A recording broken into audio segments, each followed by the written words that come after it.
उस धरती पर पहुंचते ही ऐसा लगता है कि कुछ अलग सा ही अनुभव होता है। वहाँ पर जब पहुँचे तो लगा था कि भीड़ इतनी नहीं होगी, लेकिन धीरे धीरे जब 13 तारीख पहुँचे हम, तब वहाँ पर भीड़ थी 1,44,00,000 लोग थे। नमस्कार, आप देख रहे हैं द खटक और मेरा नाम है आदित्य। इस वक्त मैं खड़ा हूँ जोधपुर के रेलवे स्टेशन। यहाँ पर अभी वक्त हो चला है 6:30 बजे का और प्रयागराज से जो ट्रेन आती है वो जोधपुर पहुँच चुकी है। तो प्रयागराज से जो महाकुंभ करके परिवार लौटा है, मैं उनके साथ हूँ। मैं जानूंगा कि वो महाकुंभ अनुभव कैसा रहा, उनको जो सौभाग्य मिला। महाकुंभ इसलिए क्योंकि लगभग 144 साल बाद ये महाकुंभ आता है, यानी अब जो महाकुंभ होगा वो 2169 में आएगा। अब मैं जानता हूँ, सबसे पहले तो आपको हार्दिक शुभकामनाएं सर कि महाकुंभ करके आप लौटे हैं। ये अपने लिए, हमारी जो पहले जनरेशन थी, बाद की जो जनरेशन होंगी, उनके लिए पहला और आखिरी महाकुंभ हो सकता है। कैसा अनुभव रहा सर आपका? सर, सबसे पहले एक आदित्य जी, आपको मेरा नमस्कार। अनुभव के बारे में बात कर रहे हैं तो उस धरती पर पहुंचते ही ऐसा लगता है कि कुछ अलग सा ही अनुभव होता है। वहाँ पर जब पहुँचे तो लगा था कि भीड़ इतनी नहीं होगी, लेकिन धीरे धीरे जब 13 तारीख पहुँचे हम, तब वहाँ पर भीड़ थी 1,44,00,000 लोग थे।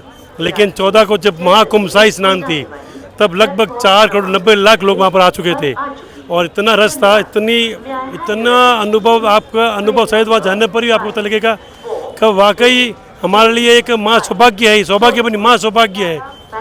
हमने जाने अनजाने में हम अमृत सकते हैं ना, तो हम अमर हो जाते हैं। और ये तो वो 4 स्थान है जहाँ पर अमृत की 4 बूंदें गिरी थी। उनमें से एक जगह है प्रयागराज, जहाँ पर आपने अभी फरमाया कि 144 साल बाद में आया है। तो वाकई ये अनुभव नहीं है, ये हमने जीवन जी लिया वहाँ पर जाके। लोगों का कहना है कि एक स्वर्ग जैसा अनुभव वहाँ पर आपको प्राप्त होता है। सर, स्वर्ग भी हम कहेंगे तो शायद स्वर्ग छोटा होगा, मैं चाहूँगा मैं, क्योंकि स्वर्ग से ऊपर भी एक धाम है, वैकुंठ धाम, वैसा अनुभव हुआ है। वहाँ पर चारों ओर जब साधुओं का जब हुजूम उमड़ा, जब उनको तप करते हुए देखा, वहाँ की व्यवस्था, वहाँ पर सरकार का जो एक पग पग पर उन्होंने जो सफाई व्यवस्था, वो तो था ही था। लेकिन धीरे धीरे जब वहाँ पर 14 को जब साधुओं का जब सैलाब आना शुरू हुआ, वो सबसे बड़ा देखने लायक था। महासंगम था ये, महासंगम क्या बोलूँ मैं, इतना जन सैलाब जो देखा मैंने साधुओं का। हम लोग सोचते हैं कि हम लोग जा रहे हैं, हम तो थे ही नहीं वहाँ पर। हम आम आदमी की तो वहाँ पर कुछ गिनती ही नहीं थी। जितनी साधुएं थे, साधु साध्वी संत महामुनि तपस्वी लोग, उनकी जनसंख्या इतनी थी। और इस बार उन्होंने जो वहाँ पर स्नान की, शाही स्नान, उनके साथ में हमको सौभाग्य प्राप्त हुआ स्नान करने का। करोड़ों लोग थे वहाँ पर, तो सरकार की तरफ से क्या सुविधाएं वहाँ पर थी? कुछ अनहोनी के चांसेस भी अगर आपको वहाँ पर नजर आए हो? अनहोनी का तो हम सोच ही नहीं सकते कितना कोई वहाँ पर पुलिस प्रशासन इतनी अच्छी थी, सेना थी, और एक 100 मीटर दूरी पर 100 पुलिस वाले खड़े थे। तो वहाँ पर तो आप सोच नहीं सकते कि वहाँ पर कोई अनहोनी हो सकती है। ये योगी जी का बोलूँ मैं, चाहे मोदी को बोलूँ, चाहे सबका बोलूँ, उन सबका बहुत बहुत आभार है कि उन्होंने इस महाकुंभ में मेरे वृद्ध माता जो 80 साल के पास पहुँच चुकी है, उनको भी बिल्कुल भी वहाँ पर तकलीफ नहीं हुई है। इससे बड़ा हम क्या बोल सकते हैं कि वहाँ पर कितनी अच्छी व्यवस्था होगी। 80 साल उम्र आपकी, कड़ाके की ठंड, और सुबह 6 बजे उठकर ठंडे पानी में स्नान करना, डुबकी लगाना, कैसा अनुभव रहा आपका इस महाकुंभ में? बहुत जोरदार अनुभव रहा।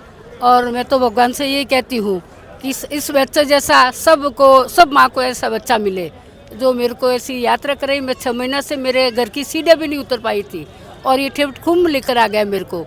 ये बहुत मेरे प्राउड फील करती हूँ बच्चे के ऊपर, और ऐसा बच्चा भगवान सब माँ को दे, यही कहती हूँ। अब आखिर में यही सवाल करना चाहूँगा कि सुबह कितने बजे उठकर आपको वहाँ पर स्नान करनी पड़ती होगी? नागा साधुओं से आपका दर्शन करने का सौभाग्य प्राप्त हुआ था, उसके बारे में बताएं आप। सुबह 3:15 बजे हम उठे थे और 3:30 बजे हम निकल जाते स्नान करने के लिए।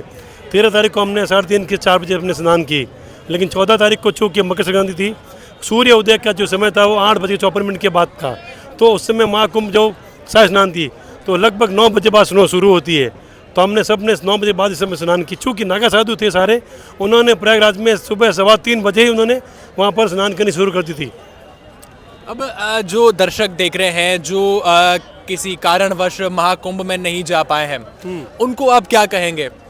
मैं सबसे बोलूँगा आज इस चैनल के माध्यम से आप बिल्कुल निसंकोच होकर वहाँ जाइए और ज़रूर ज़रूर जाइए, कोई ऐसी असुविधा नहीं होगी, क्योंकि यह लोगों का भ्रम है कि वहाँ पर जाने पर कुचले जाएंगे या अवैस होगी, तकलीफ आएगी। चाहे वहाँ पर 6 महीने का बच्चा भी था वहाँ पर और 90 साल की वृद्धा भी थी वहाँ पर, तो उनको भी तकलीफ नहीं आई। तो ये भ्रम है कि आप नहीं जाना चाहिए। इस चैनल के माध्यम से मैं कहूँगा ज़रूर ज़रूर जाइए आप, आपको आनंद का अनुभव होगा और आपको इतना अच्छा फील होगा कि वाकई ये प्रयागराज कुंभ जो बनाया है ईश्वर ने, ये आप सबके जीवन को दोबारा नहीं आएगा। ये वहाँ पे जो रैन बसेरे हैं, होटल्स हैं, धर्मशालाएं हैं, उनकी लोगों का कहना है कि रेट बढ़ा दी गई है, सिर्फ कमाने के चक्कर में ये सब हो रहा है। नहीं, ऐसा कुछ नहीं है।